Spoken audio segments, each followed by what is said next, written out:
I think the differentiation in terms of positioning, and that's the moment where you're in the room in this sort of initial chemistry call, and you have that, people in the brand lean forward and start really listening, and you can tell you've got a piece of differentiation for them. Because by and large, if you're just coming down to who will, deliver my paid search, paid social, etc., cheapest, or who still has the same level of ability, who's the same level of partner with Google, etc., then instantly your pool of agencies goes from one or two to pretty much everyone in the UK.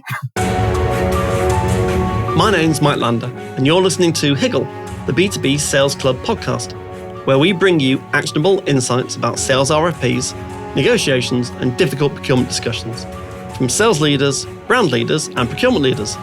Please subscribe to get updates when new episodes are released.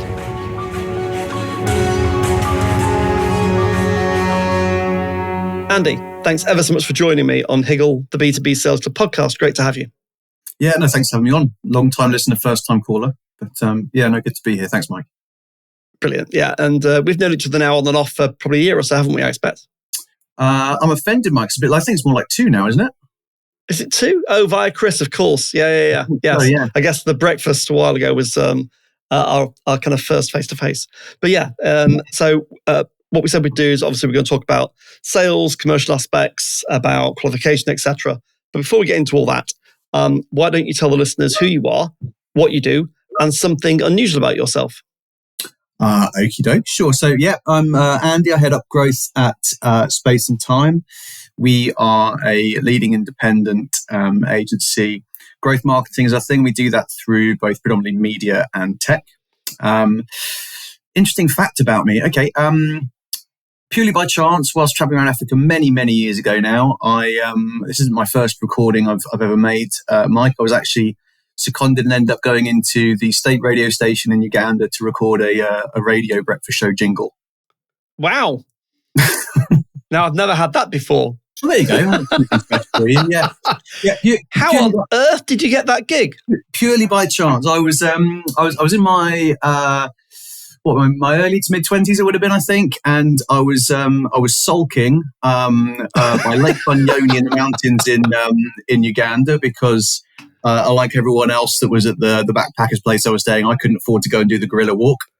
And I was playing, I had a little travel guitar with me, I was playing sort of down by the water. A bunch of locals came up to me. One told me his name was DJ Heights from the Kazadi breakfast show on Kachwekano FM. I'm sure you're a big listener, Mike.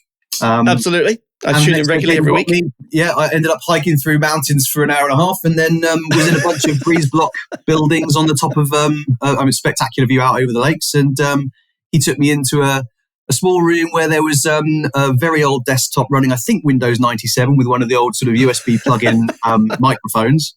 And recorded a jingle for his breakfast show. Brilliant. You're probably of all the backpackers that you'll have been unusual in your experience. No one else would have done that. That's for sure. Yeah, it was good. It's a nice experience. So let's get into the kind of questions we said we'd talk about. So first of all, around intermediaries. So can you talk about the pros and cons of working with intermediaries? What are the triggers that also indicate an agency is ready to work with an intermediary? Because there's a certain time when that's right. And do you get better quality feedback when pitching via an intermediary rather than direct? Thoughts? Yeah, good. All good questions. So, look, I think there's a couple of ups and downs to each side. So, on your first point, pros and cons of working with intermediaries, right? So, first of all, I would generally be an advocate of working with one. However, they are not all created equal. So, I think in the same way as you're looking at any third party, whether it's a membership or association or a trade show you're looking to sponsor, whatever it is, you're looking to find sort of the right one for you.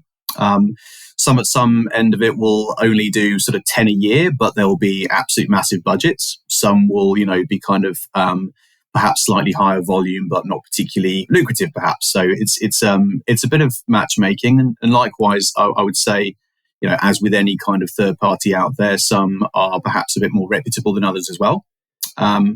So it's a tricky one for that. What I would say before you, if you're an agency side and sort of thinking about or yet to start working with one, I would suggest you probably need to have a certain level of maturity in your current sort of sales and marketing process, and sort of a good understanding of all your kind of best practice in place. You want to be able to sort of track how you're doing and know what you would expect from what good looks like. Some of the benefits from the intermediary side are generally a lot of the stuff that I know for a long time you've been a big advocate of Mike, and sort of is go to moan over a beer type material is sort of taken out from the headache if you're working with an intermediary, and you should rightly expect that. So you would expect to be sort of only pitching for something that is absolutely a qualified, verifiable opportunity. This is not sort of a tire kicking exercise or any of the stuff that you're so good at helping people like me kind of understand if it's a sniffing contest. The other side of it as well, of course, is that generally it's a pretty well run process as well. The majority of opportunities I've done through intermediaries have always been sort of relatively well structured. In terms of, you'd expect the minimum stages, you do get a chance to meet the right stakeholders, etc. And generally, I know you asked a point there on feedback. We'll perhaps come back to that in a minute. But generally, sort of best practice in terms of stage by stage of a pitch process is followed.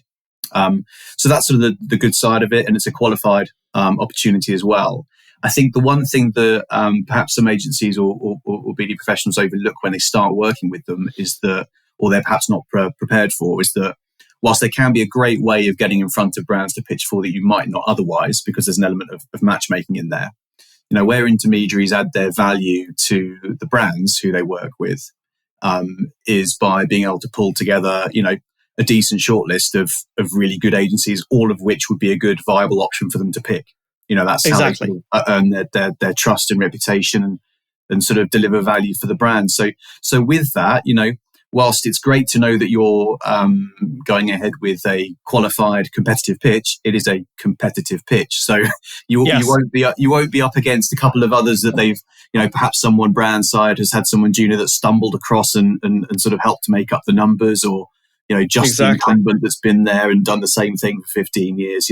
You will be up against, or should expect to be having to fight sort of tooth and nail. And that's sort of, part and parcel with it. So that's kind of the, the good and bad on both sides, I guess.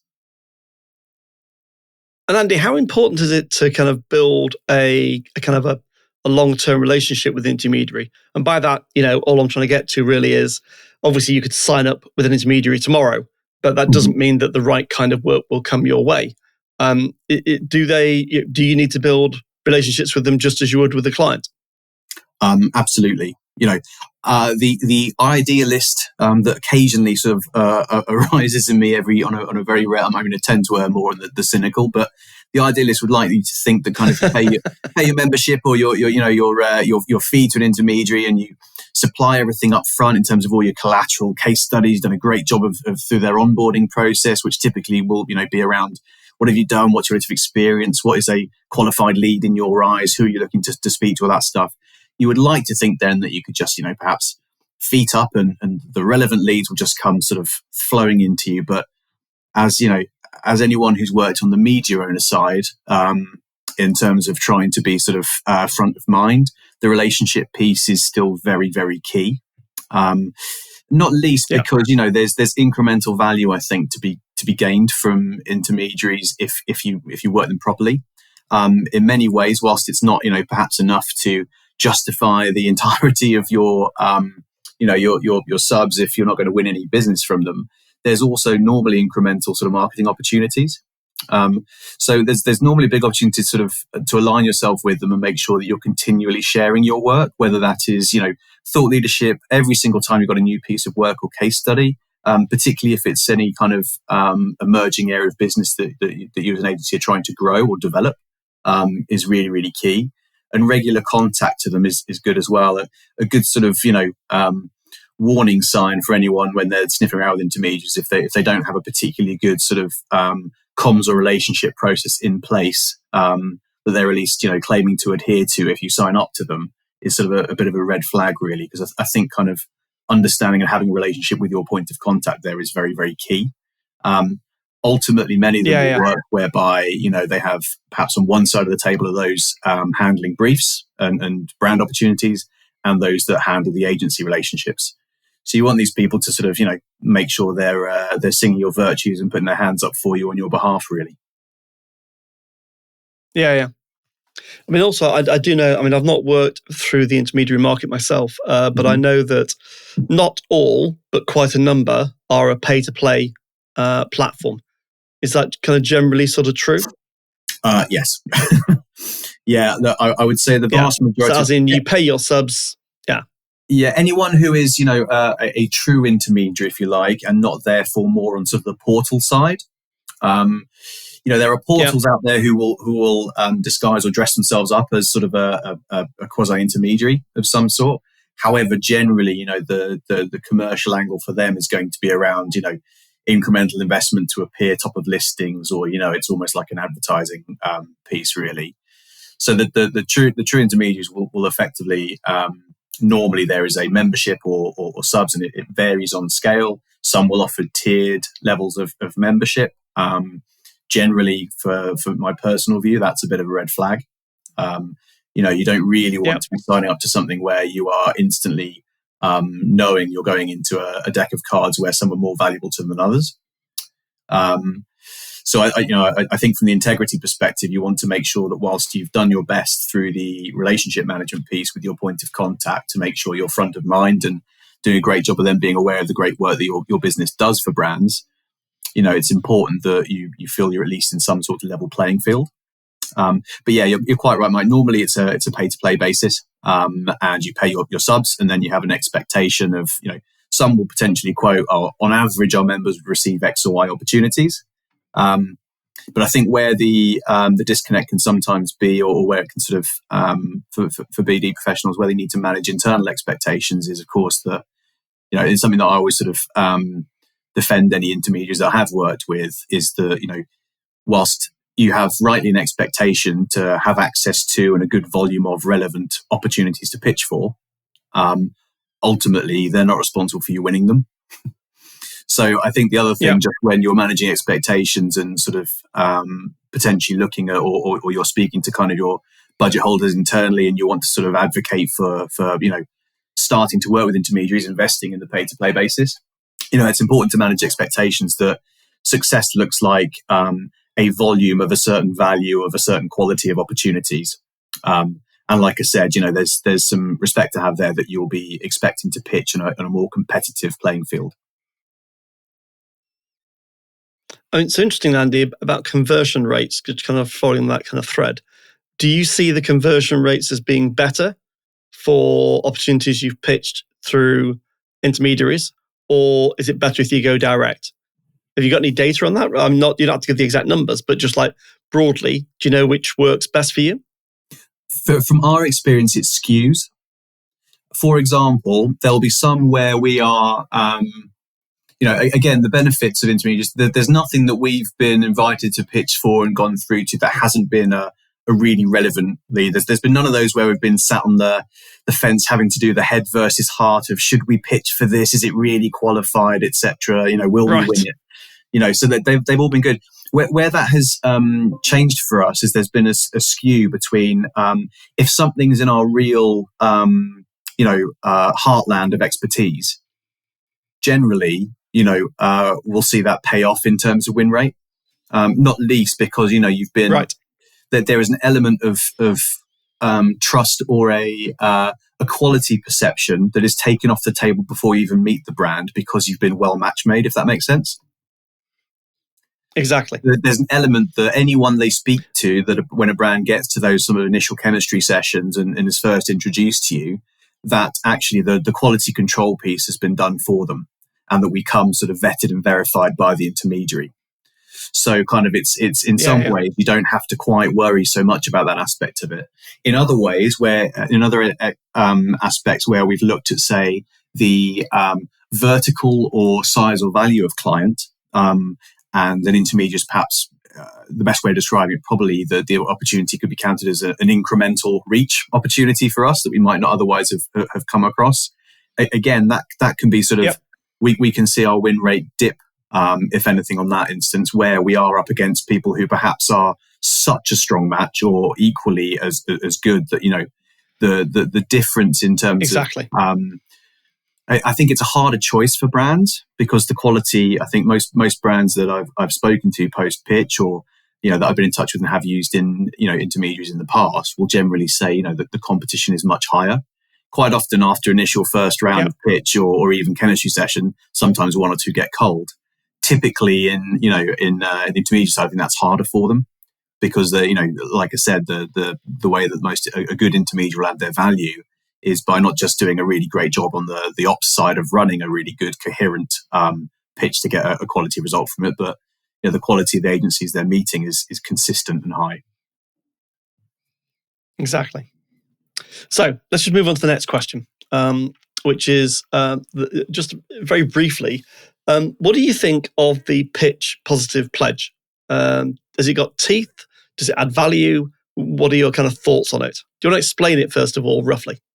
Yeah. So for anyone who's not familiar with it, and at the risk of U-turning when I start to kind of perhaps critique it a little bit in a minute, if anyone is listening, whether they are brand or agency side, I would still massively encourage them to go and check out and sign up. Pitch Positive Pledge is basically a commitment to a set of standards and practices that ensures a fair and quality output for both the brand and the agency pitching through any sort of tender process. So it's stuff that you would like to believe would always be the case anyway, such as it is a genuine opportunity, such as, you will get a proper brief, you will get a fair amount of time to deliver the work, you will definitely get feedback, etc. All the kind of stuff that you would like to think is kind of goes, I would say, a little bit beyond just professional courtesy, but is, best practice and you would like to think from an integrity and ethics perspective would be there as part of any process you'd want to go with anyway. So look, I think in many ways it's something that when it first launched, probably 3 years ago, I think it was now, it's something that there was a lot of appetite for, and probably a sense of relief at last kind of thing. I think the difficulty on your second part of that question is does it have teeth? Is probably ultimately no. And this is where I have to do a disclaimer of all opinions are my own, etc. But I think that the challenge with it is that the demand is so much more on the agency side because that's where the power balance is perhaps at its most unfair. I think that the biggest giveaway for me is that of the 350 signatories, of which Space and Time are one, that are so far currently kind of signed up to it. I think only about 50 of them are brands, which I think is quite telling in terms of where the demand is or where the right to it is. And generally, those brands that are signed up are large enterprise-sized clients who will have very full-fledged professional, procurement engines and practices. Yeah. So look, I think it's a really, really difficult one. It's like the old adage of, for as long as there are, brands who stand to benefit from doing a, information gathering tender or a price check tender, or have no intention of, leaving their incumbent, but are forced through a procurement schedule to go to pitch. For as long as there is a benefit for brands being able to get away with that, then I think for a long time we'll see that. And I think the real challenge, and this is where I have to take some accountability as well, is, I speak on behalf of myself, but also for, I imagine, a number of agencies that might have signed up or are yet to sign up. How likely am I to really walk away from an opportunity if I believe it's a qualified one just because they're not signed up to it? Exactly. Yeah. So you would argue, just kind of, a force for good, for sure. It's a good thing. No, I think it would be hard to say it's a bad thing, but does it have teeth? I think is the challenge. Yeah, exactly. I think what I would encourage anyone to do who has signed up, or if they are thinking of doing so, or just in there, or even if they're sort of their day-to-day conversations with stakeholders and procurement brand side, is just to ask: is it a pitch positive tender? The majority of answers I have when I ask that is no. What's that? But it's an education opportunity. Right. And it's also sort of a chance to, if you use that, as a vehicle really for kind of setting out what your expectations are. So, it's a really great initiative. Lots of brands, or a number of leading brands such as X, Y, and Z, Adidas, whoever it might be, have signed up. And it's a commitment that it's a genuine opportunity. You can almost use it as a way of asking your questions for you, if you do it that way. But Yes. it's, it is still kind of I think a good thing to publicize and make a point of. I think the initiative is absolutely bang on. I think it needs to be addressed. But your point on teeth is a much harder one to solve, I think. Yeah. So let's move on the conversation to differentiation. So in your experience, how do you differentiate your agency when pitching? And why is it becoming increasingly difficult, from my perspective, certainly, to tell the difference between agencies?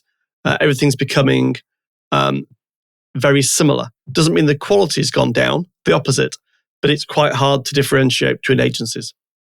Yeah, it's a really good. It's a really, really good question, and I'm glad you mentioned the difficulty of discerning that from your side, because I think one of the things where I always find anytime I have a chat with you, Mike, is so interesting is getting that insight from the procurement side of things in terms of how do you distinguish. And whilst for however many decades, or at least sort of one at least, people in my role have always been why do procurement always try and put us in a box where they just want to compare what we'll charge for X, Y, or Z? Is I think in many ways for marketing procurement to try and really differentiate and measure one agency against another is increasingly tricky. I would suggest that where I'm seeing where things have shifted over the course of my career is I would say even perhaps as recently as 5 years ago, I think there was still an option where you would be able to win a pitch or communicate some kind of differentiation or competitive advantage by the quality of how you deliver the service you deliver. So, for example, if it's about capability, as I said, we're a media and tech agency. And whilst I am admittedly very biased, we do an amazing work with our paid media, branded media. I would go toe to toe with absolutely anyone in the market any day on our tech front. Our tech division's been an absolute powerhouse for us, but we are not the only people in the market that do really good media planning and buying. We're not the only people in the market that have great tech expertise. So to your point, where do you come differently? I think the way of employing that capability and the way that you deliver that capability for a brand is increasingly the differentiating factor. So 5 years ago when I was pitching, it would have been about sort of, we've got our own in-house programmatic trading desk rather than outsourcing, or it might have been, what level of, partner you are with Google, or the volume of it you are, because a lot of it was more kind of manual. Where we've shifted much more towards an algorithm and AI based tech solution is it's more how do you employ and leverage that opportunity for a client. So I think approach the positioning of your business and the ability to tangibly communicate those things is critical now. Because I think from your side of the table, Mike, otherwise, what is there really to sort of leverage between? What I would say that does add with, your second point, and why is it becoming increasingly difficult to tell the difference, is because, to understand that, you need to meet them.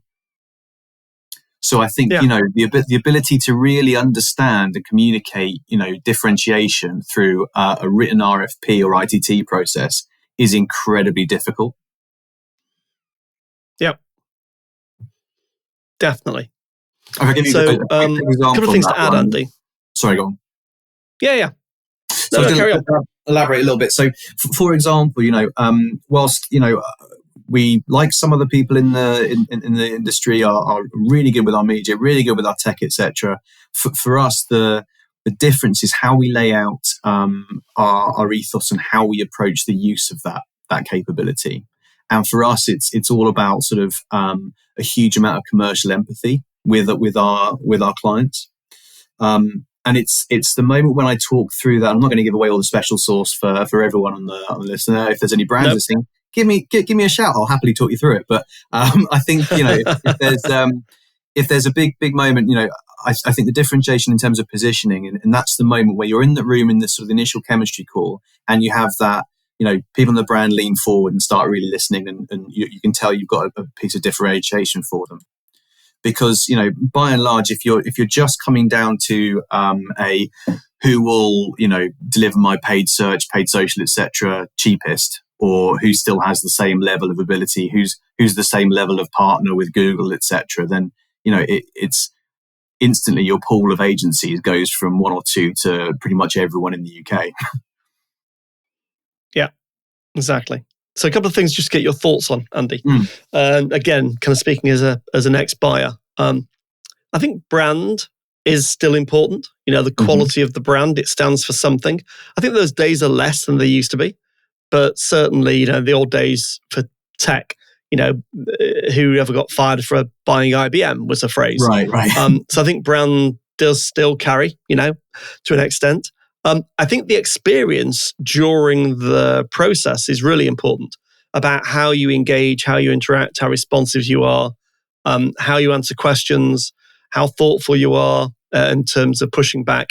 I think that shows quite a lot of, if not differentiation, certainly, more of a front runner attitude. So that's one, or two rather. And then the third one I've mentioned is the quality of these subject matter experts that you bring to the table. So, and there's a bit of a twist here. You can get subject matter experts in the pitch process who have brilliant subject matter experts, but are very poor communicators. And that's a big problem if you're buying, because you're like, can I work with this person? They seem brilliant, but can I work with them? And if the answer's no, then that's probably going to go against you. So having senior people with brilliant expertise that have gravitas, brilliant communication skills, the ability to solve a problem interactively is a real test in a live pitch where maybe I'm in one of my more difficult moods and I'm asking some questions, and the person on the other side has the ability to probe, shape the question with me, reframe the question, talk about how you might approach that.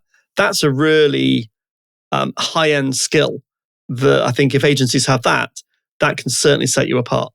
So I think that's really valuable input from you on that, Mike. I think that's it's really critical, right? So your point on how was the experience? So I always tend to err on the optimistic side of whether we might be successful in tender.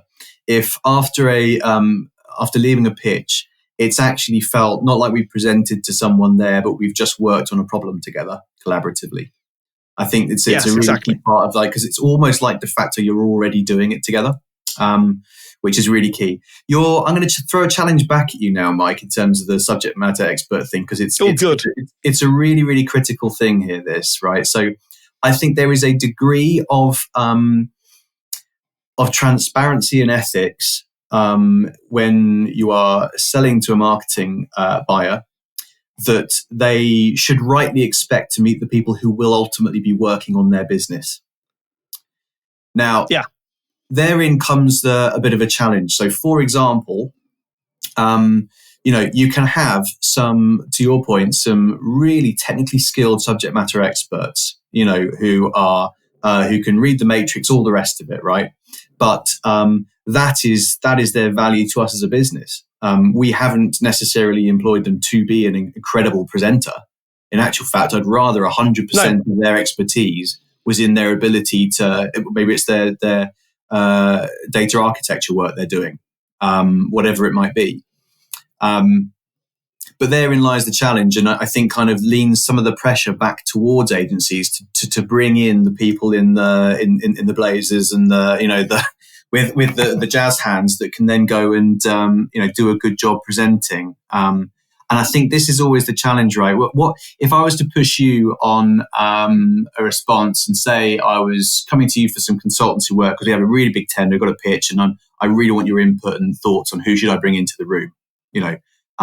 What do you see as that balance between, I'm going to really mark down against someone I'm meeting who ultimately I'm never going to speak to again, versus I don't care if I never see them again, so long as I can get a really great response from the agency of clearly communicating that they can solve my problems for me.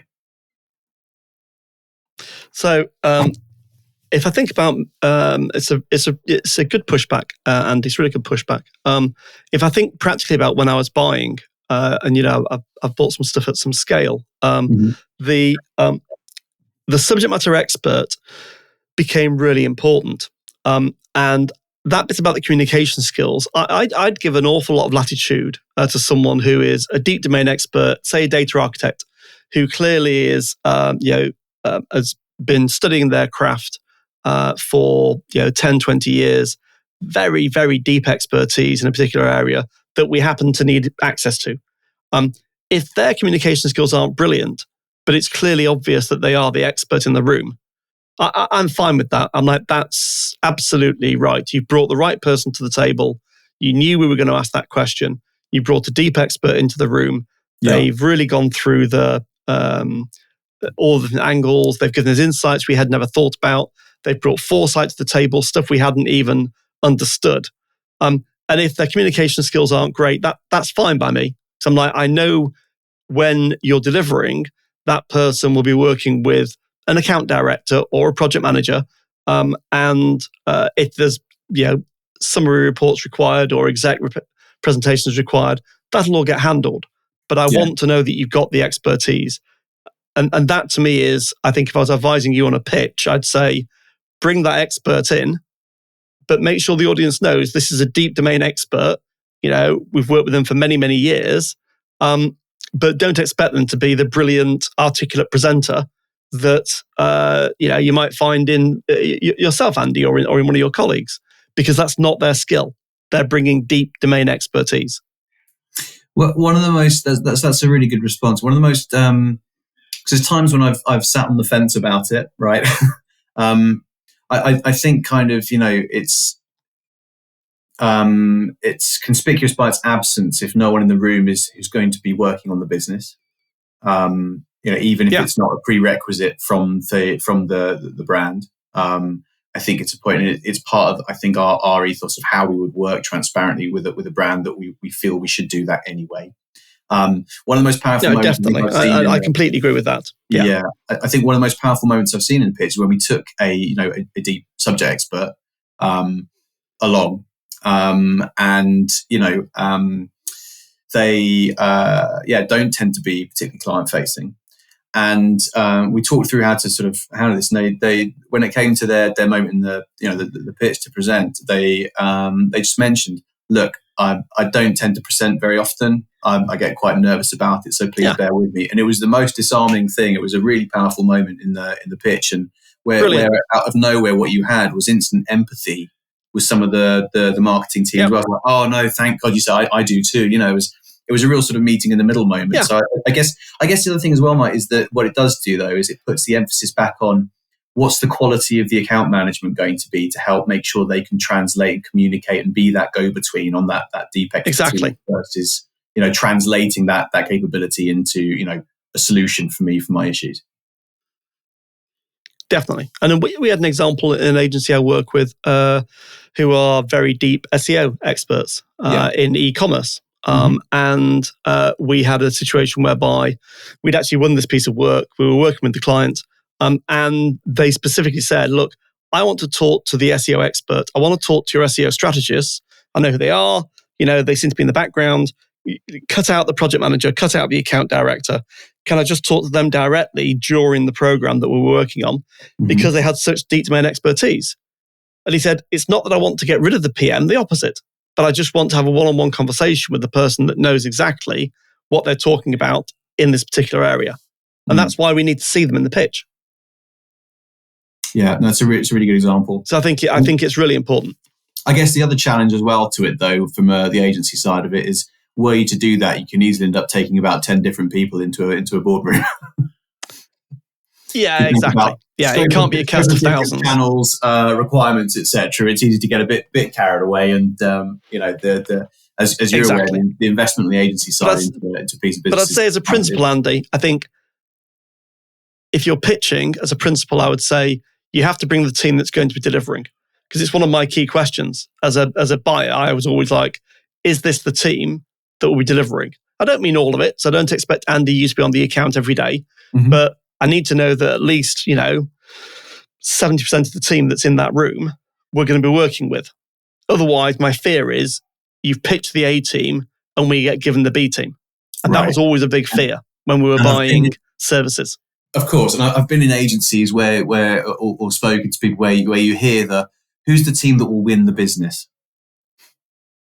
And that's the thing where you kind of end up with that straddling between, what you don't want to do is kind of fall into, it's not something we would do, but I have come across areas where it's been a bit more apparent that what you get is, sort of you sell a proposition and then it very quickly ends up onto a very junior exec, or perhaps it's, not as well staffed, and then, but they, I guess from your side, you're able to qualify things like that by understanding average, client churn rate and things like that as well.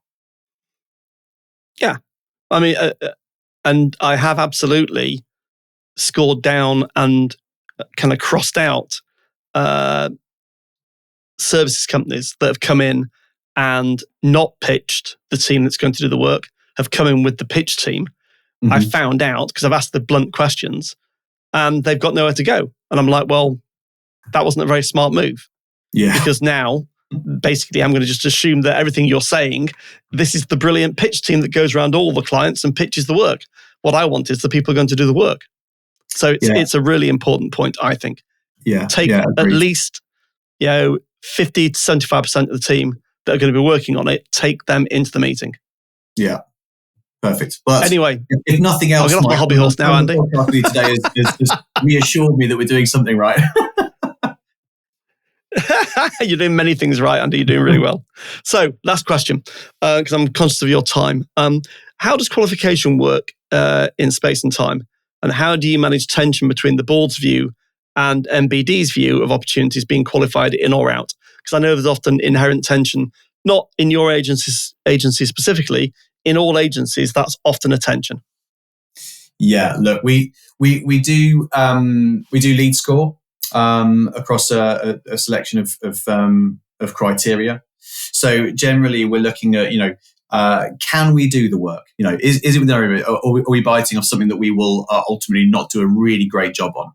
We have to have the confidence that from an ethical standpoint and from a competency standpoint that we're going to absolutely smash the brief and provide value to whoever's buying us. Yeah, that's always been sort of forefront. We've worked really hard as we've grown. We've been very lucky that against most agencies in the space for the last sort of few years, we're continuing to grow sort of double digit every year. So it's been we've been in you've done amazingly well, Andy. You have. Yeah, we've been very, very careful to try and retain something very key to us, which has always been our client retention. I think the majority of clients, average tenure is still something like about 8.5 years, which in agency land is punchy. So wow. We've had to hold on to that. So we always go first and foremost: will we do a great job? Are we really confident of that? We also look at can we do it profitably, right? Because we're not a charity ultimately, so we are here to provide a livelihood to the people that work for us. So yep. We always look at kind of the commercial element of it. We also then look at kind of extracurricular value, if you like. So, for example, is it a vanity brand? Is it perhaps does it perhaps score a little lower in a couple of other categories, but it's a really good stepping stone for us as we try and grow our expertise or portfolio of work in, say, a new vertical or a new capability that we have, that kind of other aspect to it. And then we also just double check, is there any conflict of interest that's going to harm any of our existing clients by doing so in terms of reputation. So that's kind of the initial upfront. Yep. Outside of that, obviously, that all goes on the assumption that, and we try not to, to keep it just those sort of 4 pillars really, because otherwise you can end up sort of, it becomes, you can go too far away from your gut instincts on things sometimes. Where we try and do a little bit more out of that, and this can sometimes fall into the second part of your question about the tension between sort of, desire to go from board and concerns on my side, perhaps from whether it's genuine or not, is a lot of the stuff that, you've taught me over the years around trying to discern, how legitimate an opportunity is this? So, there's a lot of this comes as to kind of really good questioning up front. We will always exactly. try and ask diplomatically. A favorite question of mine is, on a scale of 1 to 10, what's your desire for change? Stuff that can be a bit of a giveaway in terms of, are you looking to keep with the incumbent or not?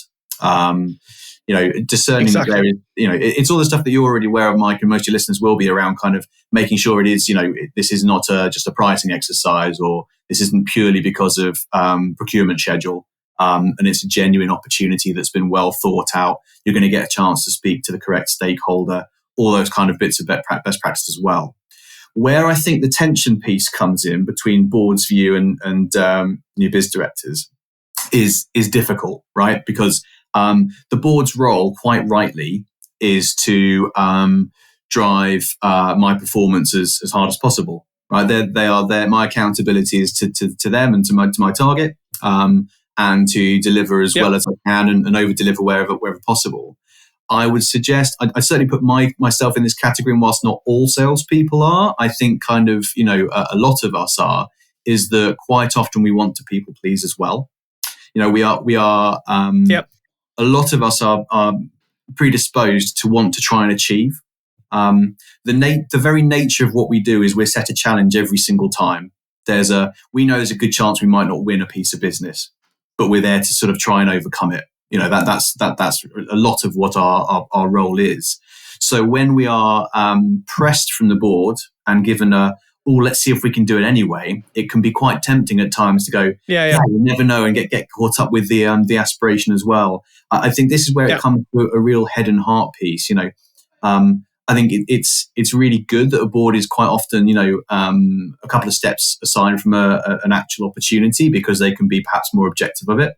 And you need that kind of clarity, because there are times when you do want a second opinion, or you want to make sure that you're going to have senior backing, because you know that the work and effort involved will be a significant investment from the business. So having that kind of agnosticism, if you like, from the board on it is good. Where I think it gets tricky is where you are facing pressure from the board against perhaps your better judgment to go ahead with something or not, and that's where it gets difficult, because like I said, a board's role is to get the most they possibly can out of their assets. I'm not saying, not being advocate of management being slave drivers, and I wouldn't have been at Space and Time for over 5 years if my board were. But I think kind of ultimately they are looking to try and get the greatest output as possible out of the business as a whole. So this is where kind of the encouragement to just one more, or if we do this, perhaps we can manage X or Y resource, is always going to sort of be an aspect of it. So I think there's always going to be a little bit of friction in there, but this is where kind of having the kind of relationship and communication between sort of whoever's looking after your new business and marketing and your board is so key. And I think kind of, if you are willing to really dig your heels in and stake your reputation on, no, look, this is not one for us to go for. Likewise, yes, I know that we're really swamped with work, and this will be a big, additional ask of incremental work on resource, but I really think it's a great opportunity and we should take it. Or, yes, I know it's right on the knife edge of profitability, but it's going to score so high in other areas. You need to be able to back yourself and advocate for going for it as well. It does work both ways, I think.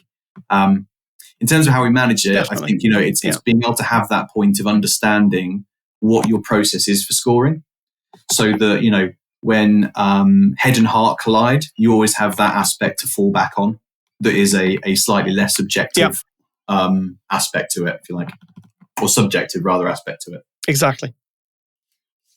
Yeah, and having that scorecard in place and having, some rationale behind why it scored, 6.8 rather than a 8.8, and what that means. It just all adds to the evidence base.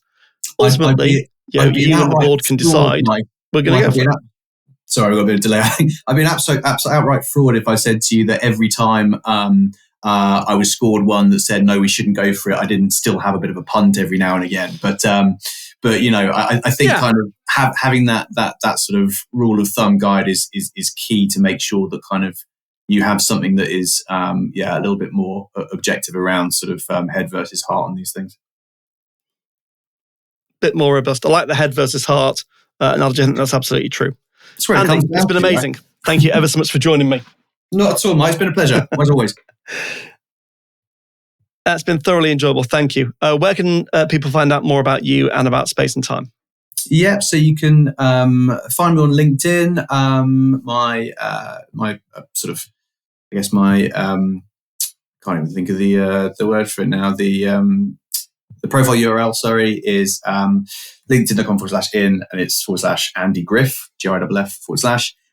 More importantly, please come along to spaceandtime.co.uk. You get in touch with us via the website there, or again, of course, you can find the company on LinkedIn.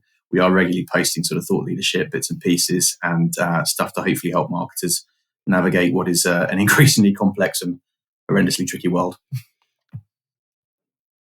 Andy, it's been brilliant. Thank you so much indeed. Cheers, Michael. Best. Thanks for listening to Higgle, the B2B Sales Club podcast series with your host, Mike Lander. Please subscribe so that you'll catch all the next episodes.